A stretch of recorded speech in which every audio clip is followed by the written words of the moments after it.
Hello, my darlings. It's Dion Dean, and this is a different type of video. Look at this. Dr. Dean is in the building.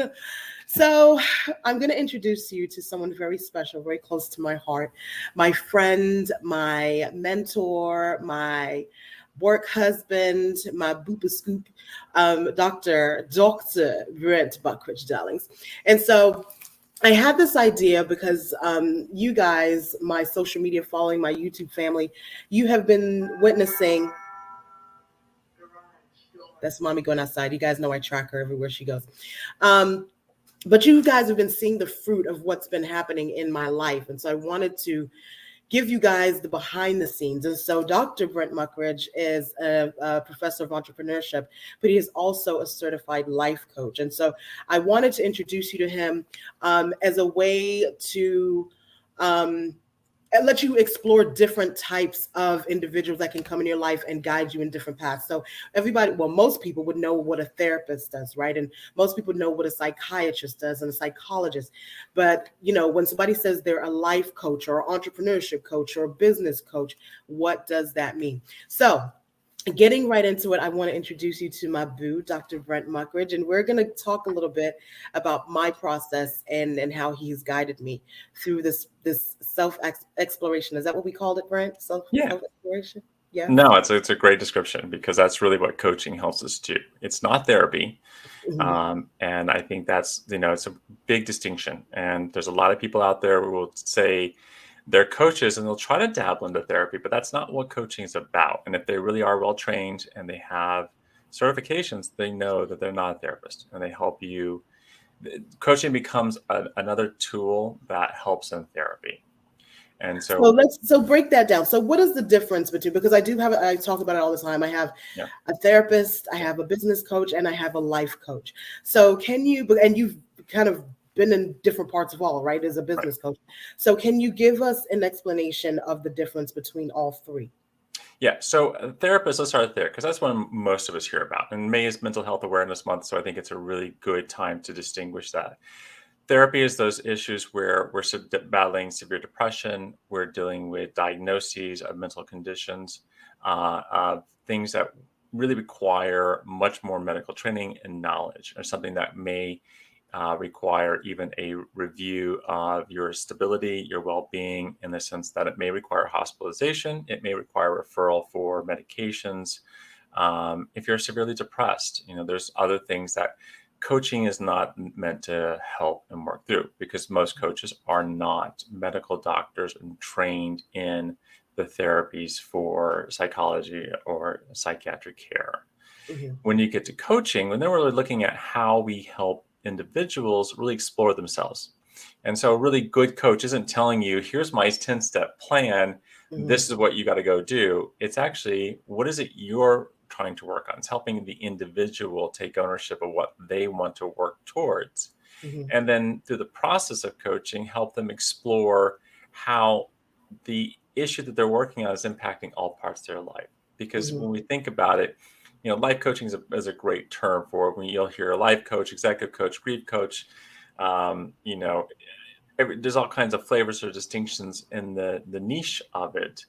But in reality, coaching impacts all parts of our life, right? Mm-hmm. So if we start working on ourselves in one area, we change the way we behave. It changes our romantic relationships. It changes our family relationships. It changes our friend relationships. It changes our professional relationships. Yeah. And so that is where coaching really becomes a really big help. And it really helps people start to see themselves, develop the tools they need to focus on, or they can use when they're reconfronted with the same decision-making processes that they have. Yeah.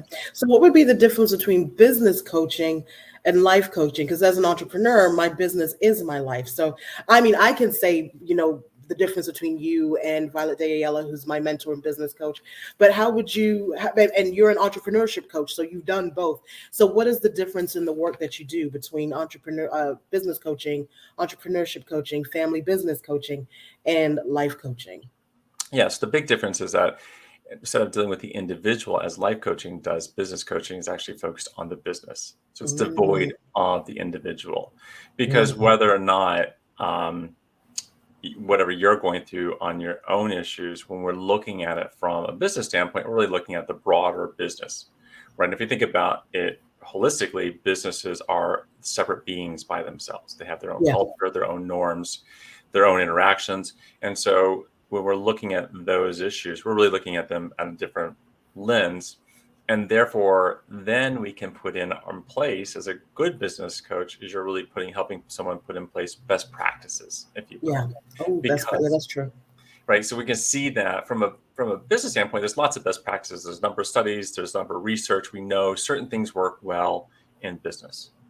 But when it comes to the individual from life coaching, it's not about what I do for myself. It's what you have to figure out for yourself, what works best for you. And that's the big part of not to cut you off, but the figuring out. I think that's how you've helped me, is help me figure it out for myself, not just tell me this is what you do, this is what you do, this is what you do, but like help me unearth what it is that I want to do. So yeah. Right. And again, there's coaches out there who really do that aspect of telling you what to go to, but that's their business model, right? That's their business model of, I want to sell you my plan, my 12 weeks, my books, my templates and courses. And those are all great. And those do help people. But the challenge, like with anything, until we learn how to incorporate it into our own selves, and we figure out our tools for how to utilize that information, it becomes just something that we set on the shelf and we put in the back of our head going, yeah, I know that, but I'm still not sure how to incorporate that. And then a really good coach helps you incorporate. Yeah. And let me be clear, although, I do have a business coach, because my boo is an entrepreneurship doctor entrepreneurship. You better believe offline, I'm like, listen, Brent, so I got this idea. So I do ask him a lot of it. Actually, I do talk to you a lot about my business, but I know that I'm talking to you not as my coach, but as my friend who's walked that walk, not necessarily looking at my business. You can say, Dion, no, that's not you. You don't need to do that. You need to do this, that, and the other. But you're doing it from the lenses of a friend and not necessarily a business coach. So right. I do give him for that, though. And that's a great indication, because the whole reason I got to coaching was because when I did my doctorate, when I went to look at the area I wanted to study, I really was very fascinated about family businesses and that unique dynamic. And partly it was because they are entrepreneurial businesses, right? There's some family member starts it, they still remain very entrepreneurial for the most part, but the transitions are really big. And as I started talking to other practitioners of family businesses, I kept saying, so, tell me about your work. And everyone kept saying, look, 80% of it is all family therapy, coaching them through the process. And that's not about the actual transition or the ownership. That stuff's easy. That takes the least amount of your time. Mm-hmm. It's helping people really work through, are they ready? And do they want to do this? And understanding what it means for them, the impacts on others. And so they said, look, we just spend most of our time life coaching. It's bulk of our practice is helping the individuals understand the process they're about to enter into, and then help them put the mechanics in place. But the mechanical component is really easy. And that's a really big thing that, makes a difference. And I'm very clear, if something is brought up, if it's mid-session and there's something that's kind of glaring, I'll be very clear to say, look, I'm going to step out of my coaching role for a moment, and I'm going to go into a consultative role. And here's a couple of things I think we can talk about offline. So it's out of my mind, but we're still actively in the session, and then be very clear I'm back into coaching mode. And I think that helps the client, because when you're really looking at it, you have to look at things holistically. And particularly for some that come for life coaching, they're also business leaders. And so they're also struggling with some of the issues that are going on in their workplace. They have to understand how their leadership style and role works and how they're behaving. And then they need to understand the implications of the decisions they make in the business. And so there are two aspects. It's their life component, but then there's the business component. And then both go hand in hand. Yeah. And you're able to do both, which I love. It's part I love. As I work with other individuals and I see how they grow and the changes they make, to me, it's really has been a great journey to be on. Yeah. So she's coming back inside. You got her tracked. I got it. Listen, I got to know when we hear the ding dong, it's like, Riley, Mom, Ernest, who's leaving? Who's coming in? So let's get into the meat and potatoes of all this, right? So one of the things that Brent has been helping me with, therapy has been helping me with the grief, the life coaching and the work that that Brent has, the work that Brent and I have been doing is giving myself permission to live without my dad. Mhm. What is life looking like? What are my decisions looking like? What is it that I really want to do? And again, it's not Brent telling me you need to do X, Y, and Z. It's really unearthing who Dion Dean is now, um, without her father in the physical realm. That's really is that a good kind of summary of No, what that's a we're great doing? summary. I mean, I think, and then we talked about it invariably. We both lost our a parent relatively close to each other, and Yeah. no, I think it's important because the same. I went through a therapist as well when I was mourning the grief of my mother, and I figured I was completely blocking a whole bunch of things in my life. Coaching then helped me once I understood it, and I worked through my grief to a point where now I had to implement new changes because it was evident. And I think that's what we've seen with you as well, is that you got to a certain point where therapy is still very important and it's still a part of your overall mental health wellness, right? It's Mhm. that whole toolkit. But where coaching has helped you is actually now stopping and looking at some of the decisions you're making, Yeah. why you impact or how they're making you feel. Mhm. And is that the path you want to be on, or is there something else you want to change to do differently? And that's really good way of helping the individual work through those issues. And again, it doesn't take away from the therapy. It just really, it's an addition to it. It helps, improve, not improve, but build upon it. Yeah. And so that's why I wanted to bring you on 11 minutes in, right? We can talk, and guys, let me tell you that offline we talk for hours. So this could go all day. So one of the reasons I wanted to bring you on is coming out of COVID. Although I did lose my father during this pandemic, there is a lot of loss happening, and it doesn't necessarily have to be somebody transitioning. Mhm. It could be, loss of a job, different job, children home. We just went the whole world went Mhm. through a lot. And so with life coaching, learning how to navigate this new normal is how I use um, life coaching. And so the changes that I've made with business, letting go of, or not even letting go, transitioning from eBay and Poshmark and giving myself permission to use my degrees to launch Dion Dean Creative. Mhm. We had like what 2 sessions on me going to New York by myself, Yeah. giving myself permission Yeah. to pursue a dream that I've always had, to do something that I've always wanted to do. A lot of us will say that we want to do this, we want to do this, and we want the house and the car. Do you know how long Brent has been working with me to buy this car? It's been a good, it's been a good journey. But It's like giving yourself permission. And so right. I want you to talk to that. And well, there's two parts, right? It's Yeah. how do we learn to walk again when we are so battered and bruised and dreams have been crushed, denied, delayed? Like, guide us, Brent. Give us some tools. Well, here's the first thing is we have to recognize that we are battered and bruised. Mm, And it's really interesting. I've worked with someone who was adamant COVID didn't impact them at all. They got through this unscathed, and I was sitting there listening, going, "There's no way. We all got mhm, impacted." mhm. And the more they broke down what they were angry at today, who they were mad at, what was bothering them, it's like you're impacted by COVID. You're impacted because we're not the people around you aren't behaving the way they did pre-COVID. Mm, Now we have to recognize that others changed, right? We changed. We all changed in a cocoon. And now those cocoons are open, and now we got to interact with each other again. And we're expecting what you used to do is how you're going to behave today. And that's not the norm, right? We have to yeah. find those new norms. And I think that's some of the challenges.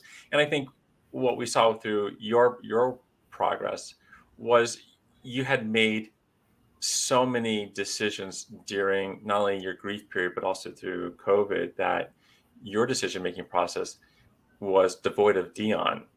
It was about everybody else, and it still sits there, right? And we talk about quite often, what is that role? And all parents go through it. A really good study that came out 2 weeks ago about parent burnout, and part of that is Mm, we put ourselves last as parents, and mothers more so than fathers. But what we see is that COVID actually impacted that even more yeah. because we felt more responsibility. During that time, we had more challenges. And Mhm, coaching is really helping people, first of all, recognize, yes, I have an issue. mhm. And then it's putting, not saying, let's forget the kids and throw them, put them aside and just go do my own thing. But what it's saying is that, look, my kids are going to go to school in dirty school uniforms. So, South Florida, we all have our kids go to school in uniforms. I don't care. If we're at the last 9 weeks, they can be stained, they can be ratty. They're showing up, they're clothed. I'm good. I don't have to live what I call the Real Housewives of Miami lifestyle. My kids aren't coming home pristine and clean. I don't care. I actually believe if they come home dirty, they had a great day. Yeah. But we have to let go of those expectations, right? I have to understand that. I'll get the looks in the pickup line. I'm okay with it. But others have to be as well. And I think that's where we're starting to see these challenges where we're recognizing what we have to let go of, what have expectations, and be okay with really what we want to do. And that's be okay with what that's it right there. Be okay Mhm. with what we really want to do. That was and continues to be my struggle, is being okay with what I want to do, devoid of like all the other responsibilities that I have, and just say, you know what, Joyce will be okay. Right. Well, Riley will be okay. Riley, right. We talked a lot about that whole aspect where, great concern, really, being a great mother as you are, and really focusing on what Riley needs every moment. But at a certain point, you had to let go and say, wait a minute, Ernest has to have his relationship with Riley in his own way. It's not my relationship to put on Ernest to make him have that. I got to let him have his own. And that doesn't include me. Yeah. And that's got to be okay, because you know what? That gives you permission to say, I now need to go to New York. I need to go to Dubai. I need to go to Italy. I got to do these trips. That's part of my business. And you know what? She's going to be fine, because her and her dad have their own special relationship. She's going to get fed. She's going to get bathed. It's all going to be fine. Yes, but is she going to get fed at 8 o'clock? This is the question. It's not if she's going to get fed. I have her on a routine, and she needs to be fed. But that's mom's routine. And now the relationship with her dad. The routine, Brent. That's the routine. You're preaching to the choir. I'm in the house. My partner thinks I am too militant, and my dad was in the military and a chief of police, and so he's like, you bring that in, and I agree. Kids do need a routine, but I have to also step back and remember that that's their interaction. It's not mine. Yeah. And so I had to, and it was funny. We had a fight, a little tiff, if you will. We had a fight.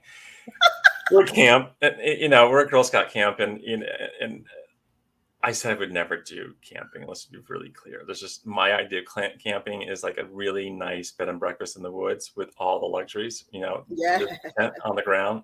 Not my thing. No. Girls love it. They get dirty. They get disgusting. It's their thing. And he was getting annoyed by some of the things that were going on and the routine, the schedule. And I just said, look, enough. It's not your experience. Yeah. It's really cute and great. You have this ideal in your head what it should be. But we got to remember it's the girl's experience. Yeah. And that's where, for me, it's great, because that's where coaching's helped me understand sometimes to step back also from driving things a certain way. Yeah, I want my kids to behave a certain way when we're in public. I'd love the girls to always be very girly and dress up and be able to do all that stuff. My girls just aren't that. My middle child, my oldest daughter, she wants to be like her brother. So she'd rather look like her brother. She wants to wear his old clothes. She doesn't want the frilly dresses. My youngest, give her as much lace and tulle as you possibly can. She loves it. Sparkly, glittery to the nines. Yeah. My middle won't do it. I can't make her have that experience. I got to let her have her experience. But coaching helped me see that relationship dynamic. Yeah. And I think that's what you've seen too, where you got more comfortable. Yeah, she's not going to be fed at 8. You have to accept that. Maybe it's 8:15. Maybe it's 7:30. Maybe it's after they go do an activity together and they've had a great laugh and giggle, and now she's being fed. That's no laughs and giggles on my watch, okay?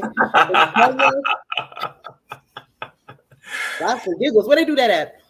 Right. But a lot of us are doing that. And that's where the parent burnout is really coming to play, because part of it is expectations we put on ourselves. Part of it is expectations we put on each other. And understand that boundary. I mean, what we don't understand is that boundaries that we set for ourselves are just as much impact how we interact with other people. And I think that's one of the things that, Boundaries. Oh, we're going to talk about boundaries. yeah, We're going it's to talk really about boundaries. important because when you started talking about the whole, changes in your business and what it meant, what you really were talking about were certain boundaries on your time Mm, and your efforts. And I think we mm, had the one call on this, and we'll switch to a little bit of consultative hat. There's something that people don't understand when being an entrepreneur. First, we think we got to chase every opportunity and every lead, and that's not really the mm. case because we can waste a lot of time. And I think the thing that we came to with your business was it's okay to turn down people because they can't afford you yet. Say And that for the people in the back. Say that. it's okay to turn down people because they can't afford you yet. Yet, not now. They will in the future. Mm-hmm, But your time is as valuable as anyone else's. mm-hmm, And so one of the things is that we have to set that boundary. What is it? What's my worth? What am I willing to put out there and be comfortable? That's what I'm doing. Now, will it anger some people who are used to Dion being super helpful and just diving in and giving? Yeah, it will. Those mm-hmm. phone calls will stop. And they're either going to stop because now they've realized maybe I was sucking the life out of this friendship and it's no longer there because I've used all I can take. And that's okay. Let them go away. They don't need those people in your life. Yeah. Other people are going to say, well, wait a minute, not getting it, but wait a minute. I see what she's doing. I see where she's going. I want to get on that train. When I can't afford Dion, I'm going back to Dion. And that's the customer you want, right? That's okay. But it hurts to say no. Yeah. And it hurts those phone calls stop and those relationships change. And that's what happens with coaching. I mean, we think it's all like we can do compartmentalize, but what we really see is that as we start making these subtle changes, our entire world starts to shift Mm-hmm. because we behave differently. People's reactions to us are different, and now we have to reform new relationships, new boundaries, and new ways of interaction. And so that leads me to permission. Mm-hmm. So one of the things that I worked through because I had started eBay and Poshmark as a result of moving to Chicago, there were no academic jobs, there were no teaching jobs, there were no advisor jobs, having a 1-year-old, going to daycare and having them say it was $2,500 a month. And my husband's like, okay, so this side hustle is about to be your full-time job. Right. And so, I built a brand around that. And so now 5 years later, I'm in a different space. Um, Things are, of course, losing my father was still. Um, but I probably should have let go of reselling a while ago. It was just something I was so used to, and I was good at it. I think that's the thing that that people don't realize is that when something is doing bad, when you're not making money, when you hate it, when when it's not profitable, it's easy to say, okay, I'm not going to do that. Right. But for me, the challenge was I enjoy it. I enjoy it. I'm making money from it. I have a brand built around it. But you know what? I don't want to do it right now. Like I have other things that I want to do. There were some other dreams that I want to see birthed. And so you helped me with making that decision. And so can you kind of guide us through if you're someone, because I do have my YouTube family, 35 to 55, may have some other dreams, ambitions that they want to follow. Some of them may be to make more money. Some of them, they may be leaving 6-7 figures to do something that's $20,000 a year. Mm-hmm. How do you give yourself permission to change your mind? Well, first thing you have to recognize is that you need that change, and I think understanding that we've hit a wall, that we're about to whatever it be, you're turning 40, 50, whatever that milestone may be. Mm-hmm. Your children may be growing to a different stage. There's one client, children are now in all middle school and high school, and it's going like, got free time, way more free time I've ever had. I'm not doing room mom stuff anymore. PTA is not as big of a deal anymore. My kids don't rely on me as much. Mm. So we're all in transition. And so recognizing that transition is really key. And particularly, I think as part of COVID, what's happened is that we've had to recognize new transitions Mm-hmm. because they really have hit us in the face in a different way, because it made us, we had so much time to be by ourselves and in our families that we really had to look at ourselves. And if we didn't want to, we had to see some of the ugly truths about ourselves. Yeah. And so getting to that point, that I need to make a change, but you need to understand where you want to go. In your case, it was great because you identified yourself as a brand. You'd built this business. You are good at it, right? There's no question. The thing is, it wasn't where you wanted to be today. Mm. And you knew that you wanted to do something else. And you had already established where that was going to go. You were still dabbling in a few areas, but you were kind of clear where this was going to go. You just didn't want to say, I'm going this direction. Because back it up a lung. Sorry. poor Joyce. Poor mommy. But you had to give yourself that permission to say, can I let go of that revenue because is something else going to replace it? And the short answer is that eventually it does, right? You make that switch over. But we have to get comfortable is that, am I following a passion? Am I following the dream? Is that really where I want to be? And can I make it work? And if you can satisfy those things, I'm a true believer you need to go give that a chance and an opportunity, because it will start to follow. Because we do spend a lot of our time and energy on things that we don't want to do, that don't benefit us. And not saying that we shouldn't do things that don't benefit us. Like, we should always be giving and supporting others, because so I believe as much as we give, we get back. Yeah. But we have to also have a boundary and a limit to that.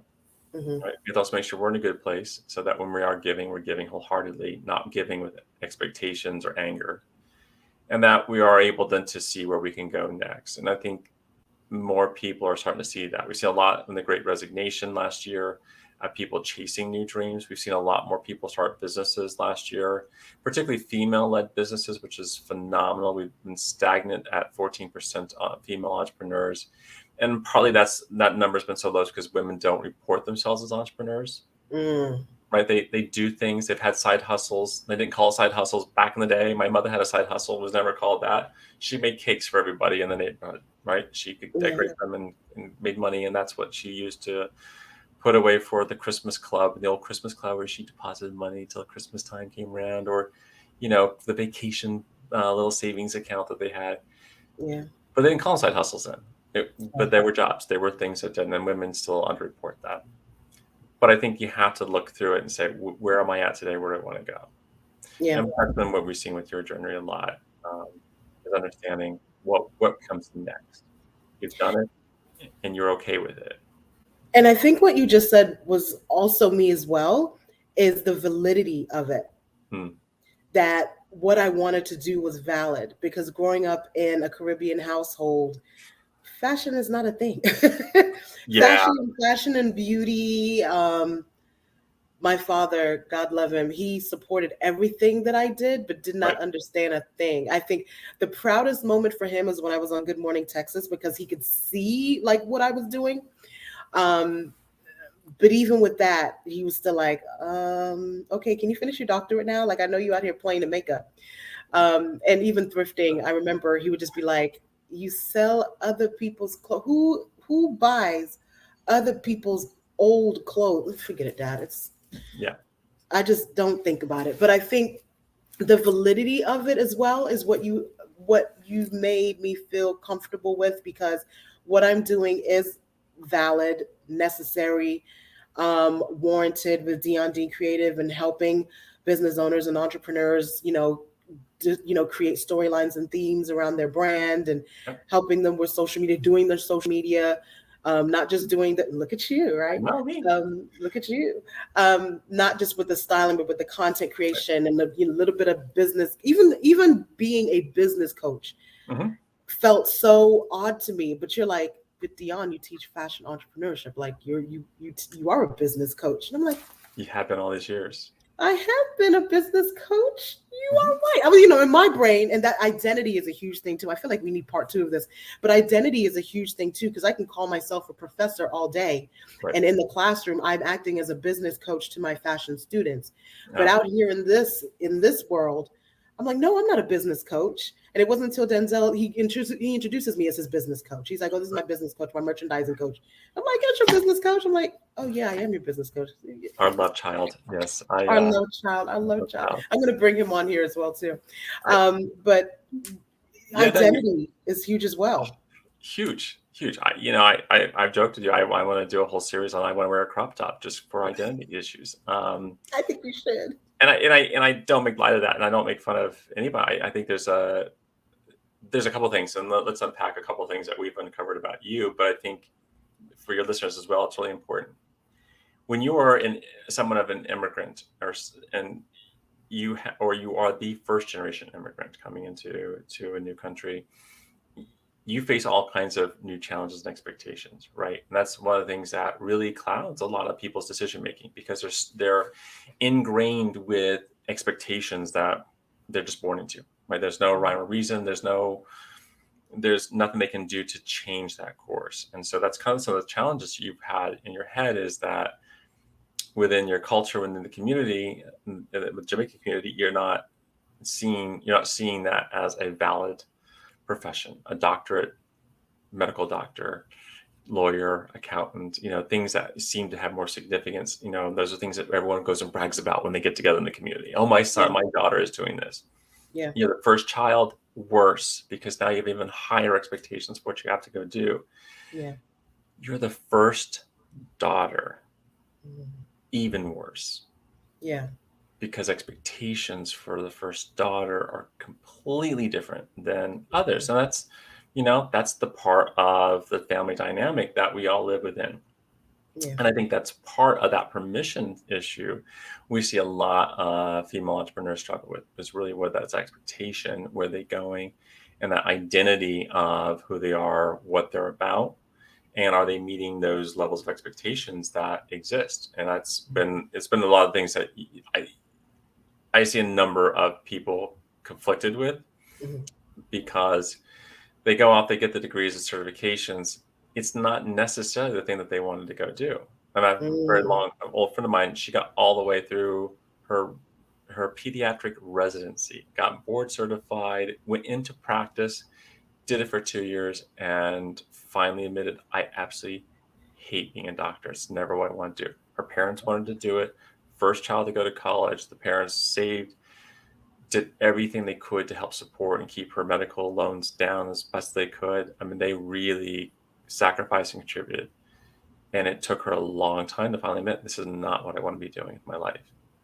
Yeah, because you carry the guilt of that, when you hear stories every day. I left Jamaica and went to England, 19, blah, blah, blah, blah, blah. Like you hear, that story. Oh my gosh, I hear about the boat ride or the ship ride from Jamaica to London, from Kingston to London. Probably every week I heard that. I took the 11-day trip from Jamaica to England, and I had to go and right. So you carry those. So every time you make a decision, it's like, well, dog, they sacrificed a lot for me to, go to school, get this education, live the life I'm living, Right. And you carry that expectation, you carry it for the community. You can carry it within the family dynamics. So there's lots of things that people struggle with. That's why they don't take the risk and opportunities that necessarily come their way, or they keep them as these small side hustles, these hobbies, if you will, which really they live small. That's a good one. They live small, because they don't find it's not valid. They don't think it's valid.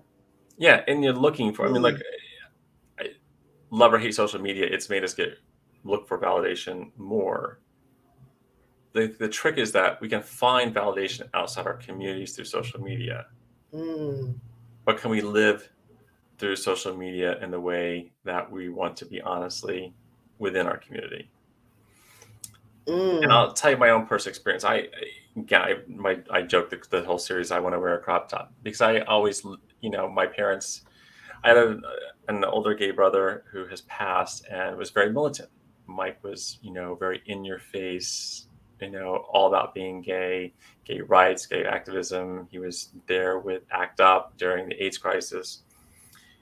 I was very, very different. I was the very conservative, still feel very conservative, You are. Younger child. Yeah, I like, half the people go like, "You're gay, really? Is it? You sure? You sure? You That's sure? not the base."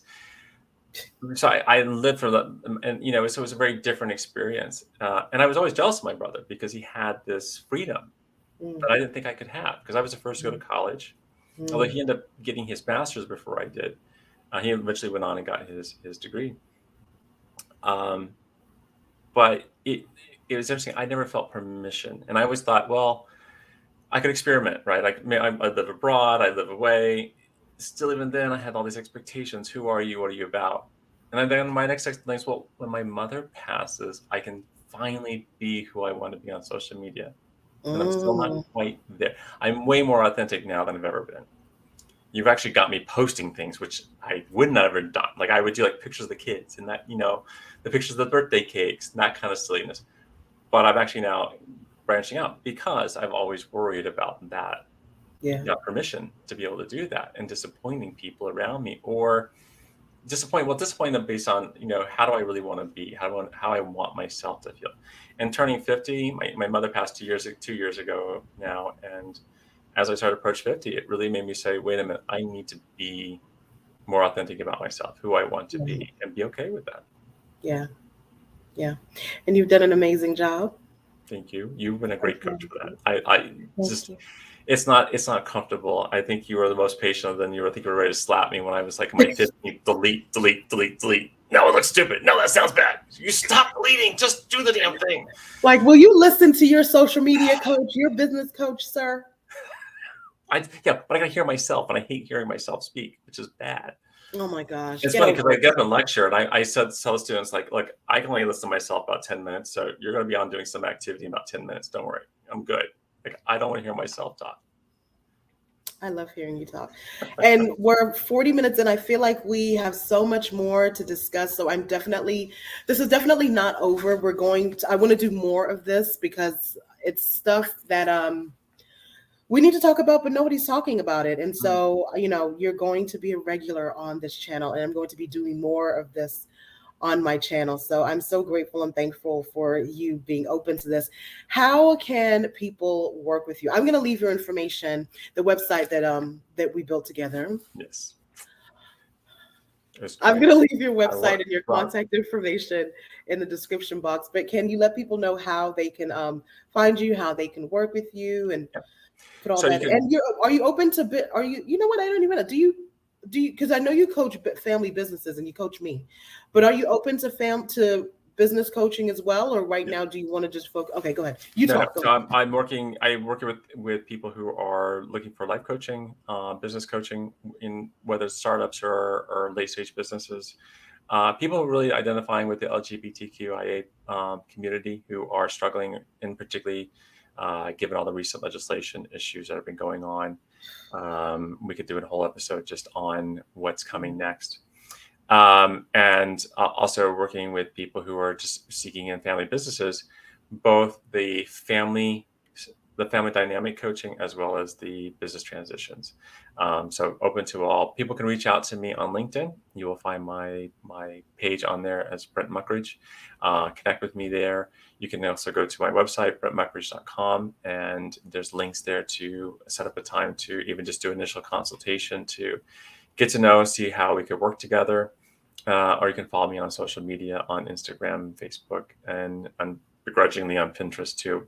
I'm getting better at posting there. But no, I'd love to work with others because for me, that's the value in all this is seeing the change and the impact like I've seen with Dion. So please Yes. reach out. Oh, my poo-poo. Well, guys, thank you for sticking with me for 40 minutes. I know this is not a clothing haul or a shop with me or a makeup tutorial, but this is really important to me. I'm very adamant, especially with mental health.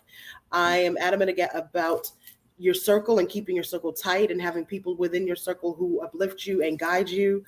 And so Brent is definitely one of my closest friends and confidants. And so again, he guides me in business. He's an excellent entrepreneur. When I tell you this man, I ain't gonna tell you all his business, but he's about his business, honey. But I really want you guys to get to know and love Brent the way that I do. And so definitely book a life coaching session with him. Get a package because you're going to need it. You're going to get in there and you're going to be like, oh crap, I'm effed up in my head and I didn't realize how much.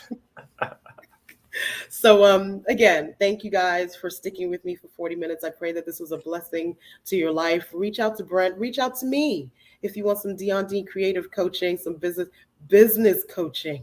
Yes, because she is fantastic at what she does. I am. I said that the other day. I was doing a meeting with Violet, and she was introducing me and influencer and business. She calls me a business coach, business and social media coach. And I was like, you know what? I am a damn good business coach. You know how many children I have launched into business? My gosh, since 2015, that's 7 years of teaching people how to grow their fashion brand. I am a business coach. You are. And I can say, attest, as someone who teaches it, who helps others. Yeah. You still need to reach out and get help. I still need help because telling and helping someone else do something versus doing it for yourself are two different things. And I had to say, you've been great at really pushing me and getting me to where I'm at. I'd still be trying to figure out about getting a headshot taken. So I mean, just the basics, but it elevates things, and you've really honed in a way that,